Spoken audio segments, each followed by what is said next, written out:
আসসালামু আলাইকুম ওরহমতুল্লাহি ওবরাকাতুহু। প্রিয় বন্ধুরা আমার, ইদানিংকালে আমরা একটা বিষয়ে খুবই আতঙ্কিত এবং শঙ্কিত।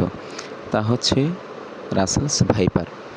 আমরা যখনই রাস্তায় বের হই, কোনো ঝোপঝাড় পড়ে আমাদের সামনে, আমরা খুব আতঙ্কে থাকি। এই হয়তো আমাকে সাপে কামড়ে দিল, রাসেলস ভাইপার দেখা পেলাম। তো রাসেলস ভাইপার থেকে আমাদের বাঁচার উপায় কী? রাসেলস ভাইপার থেকে আমরা কীভাবে মুক্তি পেতে পারি? তার কামড় থেকে আমরা কীভাবে মুক্তি পেতে পারি? এ বিষয়ে রাসূল সাল্লাল্লাহু আলাইহি ওয়াসাল্লাম হাদিস শরীফে ইরশাদ করেন, মুসলিম শরীফের হাদিসের মধ্যে আছে এমন একটি দোয়া, যে দোয়াটি সকাল সন্ধ্যা পাঠ করলে মহান রব্বুল আলামিন সমস্ত প্রাণীর অনিষ্টতা থেকে আমাদেরকে হেফাজত করবেন। আমরা দোয়াটি শুনে আছি, আমরা দোয়াটি এখনই শুনছি। দোয়াটি হচ্ছে আউযু বিকালিমাতিল্লাহি তাম্মাতি মিন শাররি মা খালাক। আমরা আবারও বলছি, আউযু বিকালিমাতিল্লাহি তাম্মাতি মিন শাররি মা খালাক। দোয়ার অর্থ হচ্ছে, হে রব্বুল আলামিন, আপনার সমস্ত পূর্ণ কালিমা সমূহের উসিলা করে সমস্ত প্রাণীর অনিষ্টতা থেকে আপনার কাছে আশ্রয় প্রার্থনা করছি। আমরা সকাল সন্ধ্যা ইনশাআল্লাহ নিয়মিত এই দোয়াটি পাঠ করব।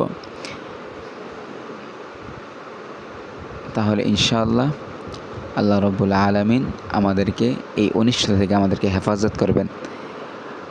আর আরেকটা বিষয় হচ্ছে, সাপ যখন আমাদেরকে কামড়ে দিবেন তখন আমাদের কী করণীয়? তখন আমরা সাপ কামড়ে দেওয়ার সাথে সাথেই অনেকেই মুখ দ্বারা বিষ নামানোর চেষ্টা করি। এটা একেবারেই একটা গর্হিত বিষয়। আর আরেকটা বিষয় হচ্ছে যে, আমরা সাপ কামড়ে দিলে সাপকে মেরেই ফেলি না, ভাবি হয়তো সাপের সঙ্গিনী এসে আমাদেরকে মেরে ফেলবে, কামড়ে দেবে না। এটাও একটা ইসলাম গর্হিত বিষয়, শরীয়ত সম্মত নয়, বরং এটা হিন্দুয়ানি একটা কালচার। অবশ্যই সাপকে সাথে সাথে মেরে দিবেন। আর সাপ কামড়ে দিলে করণীয়টা কি? তা হচ্ছে, সাপের 1 বিঘাত উপরে একটা গেঁটু দিবেন, তার উপরে আরেকটা গেঁটু দিবেন ন্যাকড়া বা দড়ি দ্বারা। তারপর তৎক্ষণাৎ আমরা হাসপাতালে গিয়ে ডাক্তারের শরণাপন্ন হব ইনশাআল্লাহ। তবে গেঁটু দেওয়ার ক্ষেত্রে আমাদেরকে একটু সতর্কতা অবলম্বন করতে হবে। গেঁটুটা যাতে এত জোরে না হয়ে যায়, যাতে করে আমাদের এই পাটাই বা হাতটাই আমাদের অকেজো হয়ে না যায়।